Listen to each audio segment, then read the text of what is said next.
South Korea is reportedly negotiating with the United States to purchase a nuclear-powered submarine to boost its guard against alleged threats from North Korea, as U.S. President Donald Trump says Seoul will buy U.S. weapons worth billions of dollars.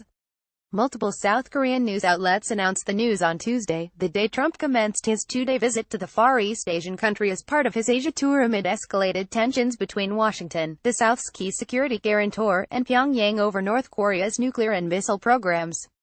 The strategic assets under discussion include a nuclear-powered submarine and a sophisticated surveillance asset, the reports quoted an unnamed senior official of South Korean President Moon Jae-in's office as saying. The official, who spoke on condition of anonymity, added that Seoul would have close consultations with the White House about these two in the future. Acquiring such advanced military assets by South Korea will definitely redraw the balance of power in Northeast Asia and could start a regional arms race. Japan, another U.S. ally in the region, does not have such subs and is barred from building a military under its post-World War II pacifist constitution. Although China, a U.S. main rival, has nuclear subs in its naval fleet, Beijing would certainly be exasperated by any such acquisition by Seoul. Being indispensable to any seaborne nuclear deterrent, nuclear submarines can remain submerged for several months due to their air-independent propulsion.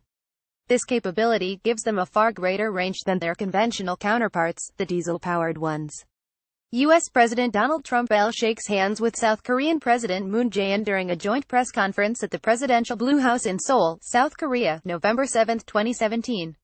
Photo by AFP. After holding a summit with President Moon in Seoul, Trump said at a joint press conference with his South Korean counterpart that Seoul would be purchasing a large amount of U.S. weapons, whether it's planes, whether it's missiles, no matter what it is.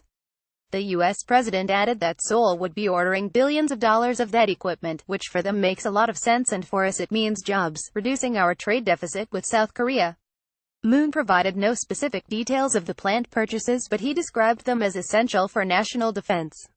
South Korea is currently barred from developing domestic atomic weapons under a deal with the U.S., which in turn provides Seoul with a nuclear umbrella against potential attacks by the nuclear-armed North Korea. The U.S. has 28,500 troops stationed in South Korea. Trump has taken a tough stance against the North.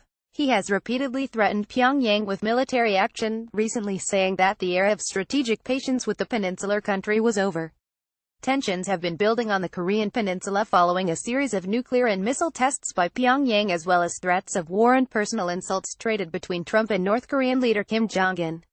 North Korea has been under a raft of United Nations sanctions since 2006 over its nuclear tests and missile launches. Pyongyang has firmly defended its weapons programs as a deterrent against hostile policies of the U.S. and its regional allies, including South Korea.